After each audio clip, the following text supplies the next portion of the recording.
جو انسان کو چار عناصر سے ملا کر ایک مجسمہ، ایک ڈھانچہ تیار کیا گیا، پھر اس ڈھانچے، اس مجسمے کے اندر کیوں پروردگار عالم نے روح کو وارد کیا، اور روح کو وارد کرنے کے بعد کیا سبب تھا کہ پروردگار عالم نے انسان کو کئی دنیا سے گزار کے اپنی منزل مقصود تک پہنچانے کا ارادہ کیا۔ ہم سب انسان کیوں آئے ہیں دنیا میں؟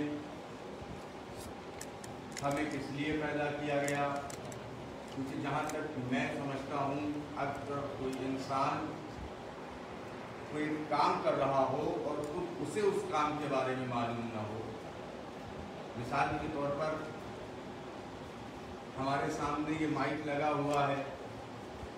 اگر ہمیں یہ پتہ ہی نہ ہو کہ اس مائک کے ذریعے سے کام کیا لیا جاتا ہے، تو ہمارے درمیان اس مائک کے ہونے کا کوئی مقصد سمجھ میں نہیں آتا۔ بس اسی طرح سے انسان اگر دنیا میں صرف آ رہا ہو اور جا رہا ہو، اسے یہی نہ پتا ہو کہ اسے بھیجا کس لیے گیا ہے، اس کو اس بات کا علم ہی نہ ہو کہ اس کی تخلیق کس لیے کی گئی ہے،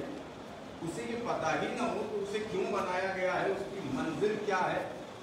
اس کو خلق کرنے کے پیچھے منشأ پروردگار عالم کیا ہے۔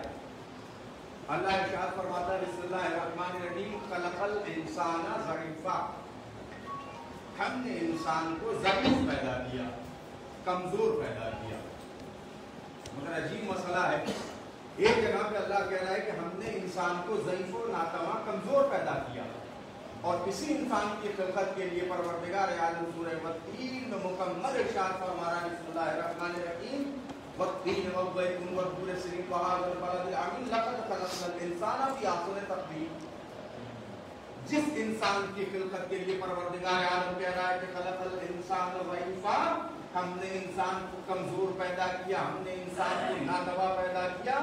اسی انسان کی خلقت کے لیے پروردگار عالم لا تعداد قسموں کو کھا کے کہہ رہا ہے کہ ہم نے اس انسان کو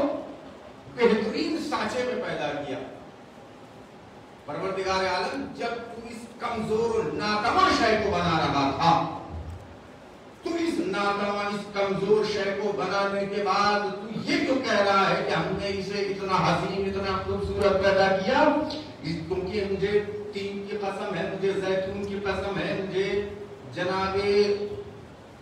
موسیٰ کی زبان کی صداقت کی قسم ہے، مجھے اس امانت والے شہر مکہ کی قسم ہے کہ میں نے انسان کو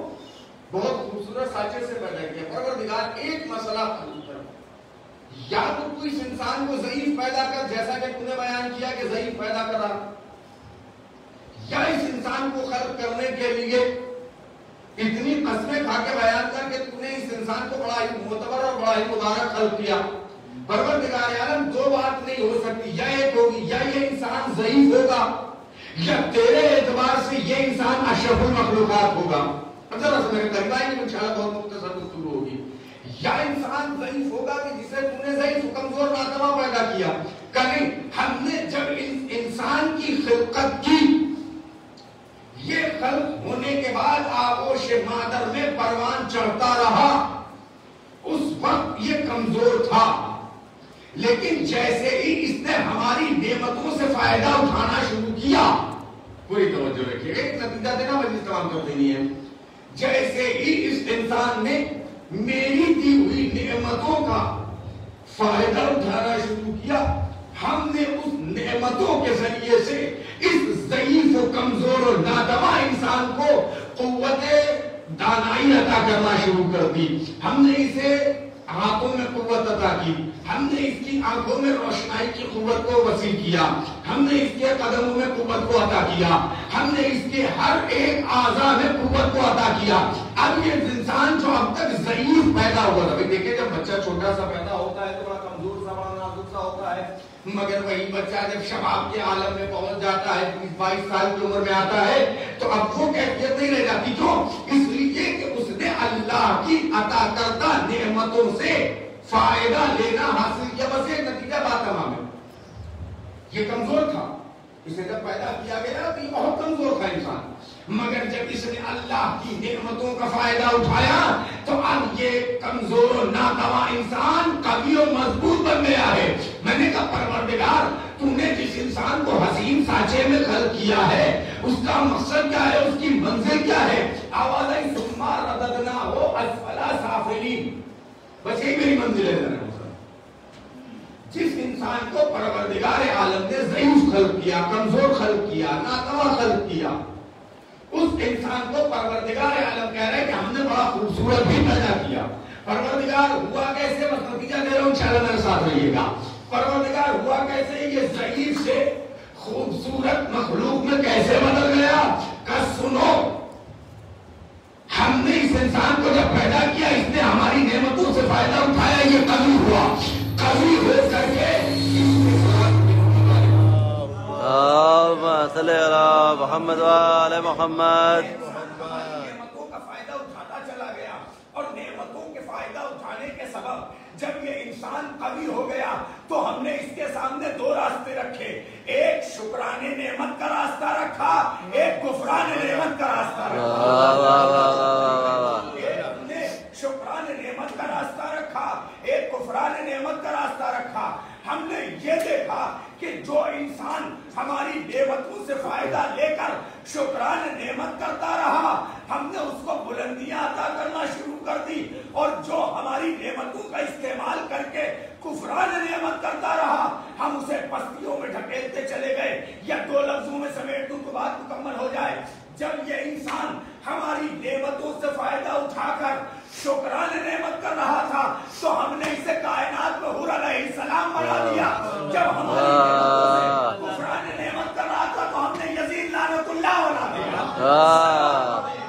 اللهم صل علی محمد وعلی محمد۔ اللہ وہ اپنی منزل کو کہاں لے کے جانا چاہتا؟ پروردگار عالم نے اس انسان کو خلق کر دیا، انسان کو اللہ نے پیدا کر دیا، اس کے ہاتھ بنا دیے، اس کا چہرہ بنا دیا، اس کی آنکھیں عطا کر دی۔ اب یہ انسان آپ مکمل سورہ رحمان کی تلاوت کرتے ہیں، پروردگار عالم نے ایک ایک نعمتیں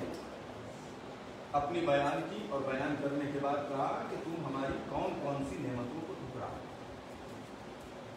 خدا کی قسم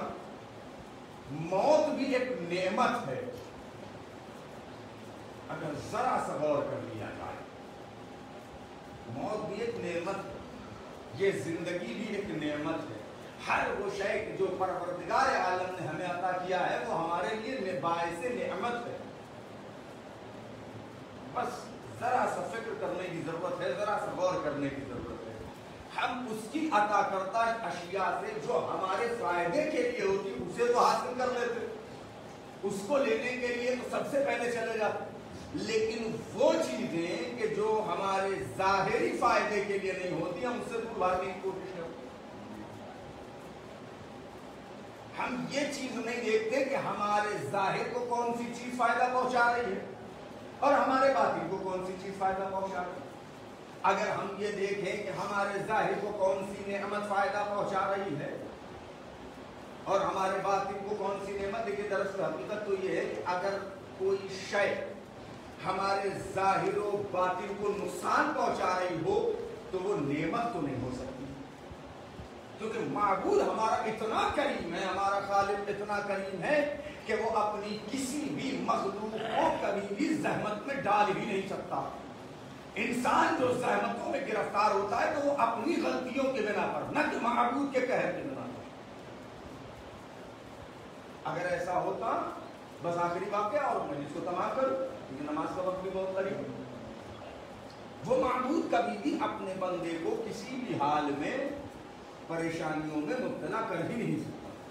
کیونکہ اگر پریشانیوں میں مبتلا کر دے تو معاذ اللہ وہ ظالم ہو جائے گا، اور ظالم مخلوق تو ہو سکتی ہے کبھی خالق ظالم نہیں ہو سکتا۔ بندے تو ظالم ہو سکتے ہیں مگر کبھی بھی معبود ظالم نہیں ہو سکتا، اور اگر خدا نخواستہ وہ ظالم ہوتا، معاذ اللہ نبل کفر کفر نواشتا کم بدہن، خدا ظالم ہوتا تو کبھی بھی جناب موسیٰ کو وہ فرمان نہ دیتا جو پروردگار عالم نے جناب موسیٰ کو بعد از ڈائریکٹر فرعون نے کیا ہوا کہ جناب موسیٰ تنہائیوں میں زندگی گزار رہے، چند لوگ تھے، جناب موسیٰ پروردگار عالم کی بارگاہ میں گئے، میرے معبود تو نے مجھے ہادی بنا کے خلق کیا ہے، تم نے مجھے لوگوں کی ہدایت کے لیے پیدا کیا ہے، پروردگار عالم جتنوں کی ہدایت ممکن تھی میں کر چکا،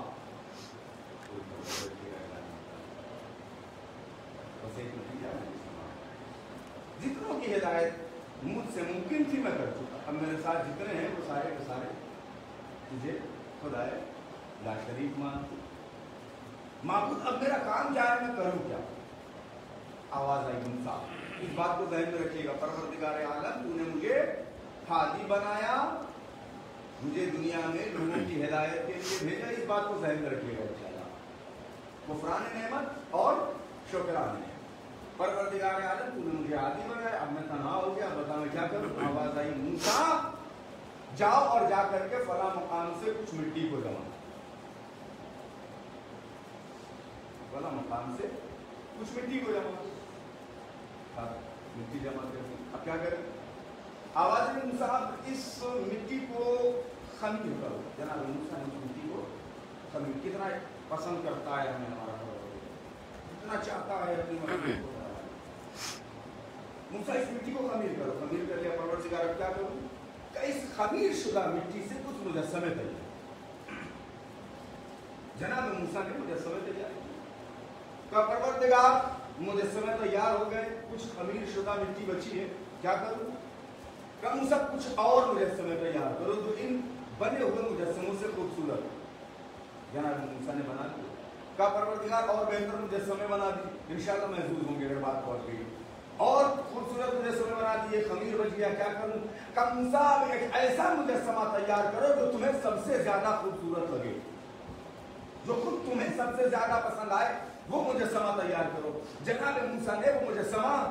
تیار کر دیا، کہ پروردگار خمیر تمام ہو گیا، مجسمہ تیار ہو گیا، سب سے خوبصورت اور سب سے حسین، کہ اب الگ کر دو، جو کم خوبصورت ہو انہیں الگ کرو، جو اس سے بہتر ہو انہیں الگ کرو، جو سب سے خوبصورت ہو انہیں تمام مجسموں سے الگ کر لو، جناب موسیٰ نے سب سے خوبصورت بنایا ہوا مجسمہ ایک طرف رکھ دیا، کہ بارہ الہ تیرے حکم کی تعمیر کرتے ہوئے سب سے خوبصورت بنایا ہوا مجسمہ میں نے الگ رکھ دیا، کہ موسیٰ اب جاؤ ایک ہتھوڑا اٹھا کے لے کے آؤ، جناب موسیٰ ہتھوڑا لے کے آئے، پروردگار کرنا کیا ہے؟ آواز آئی موسیٰ اب جو سب سے خوبصورت بنایا ہوا مجسمہ ہے اسے اپنے ہاتھوں سے غرق کر دو،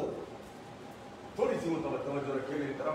موسیٰ جو سب سے خوبصورت بنایا ہوا مجسمہ ہے اسے اپنے ہاتھوں سے غرق کر دو، آواز آئی پروردگار عجیب بات ہے، اتنی محنتوں سے مٹی جمع کروائی، اتنی محنتوں سے خمیر کروایا، اتنی محنتوں سے مجسمے تیار کروائے، پھر اس کے بعد جو سب سے خوبصورت مجسمہ میں نے اپنے ہاتھوں سے بنایا میں کیسے اسے اپنے ہاتھوں سے غرق کر دوں؟ آواز آئی موسیٰ بس میرے دل پہ بھی وہی گزر گئی جب تو نے دعا کی تھی پروردگار اپنے اس نالائق بندے کو غرق کر دے، اپنے اس نالائق بندے کو غرق کر دے، میں نے جسے بنایا تھا تو نے مجھ سے اسے غرق کرنے کی دعا کی، آواز آئی پروردگار اگر فرعون جیسی ذات تجھے اتنی پسند تھی تو اسے تو نے بچا کیوں نہیں لیا، غرق تو کیا، تو تو مالک ہے، تو تو بچا سکتا تھا، آواز آئی موسیٰ بچا تھا مگر آخری وقت میں فرعون کی غلطی یہ تھی کہ جب وہ غرق ہو رہا تھا تو اس کی زبان پہ یہی جملے تھے موسیٰ مجھے بچا لے میں تجھ پر اور تیرے خدا پر ایمان لے آؤں گا، موسیٰ ایک بار کہہ دیتا اے موسیٰ کہ خدا مجھے بچا لے تو میں خدا اسے بھی بچا لیتا،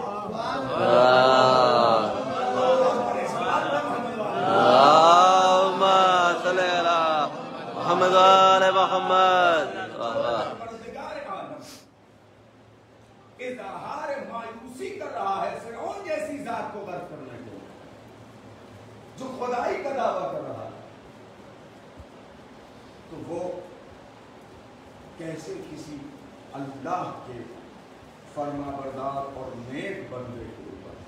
ہاں یہ الگ بات ہے کہ پروردگار عالم امتحانات کے ذریعے سے آزمائے، اور جب امتحان کے ذریعے سے پروردگار عالم آزماتا ہے تبھی کوئی نہ کوئی عہدہ آتا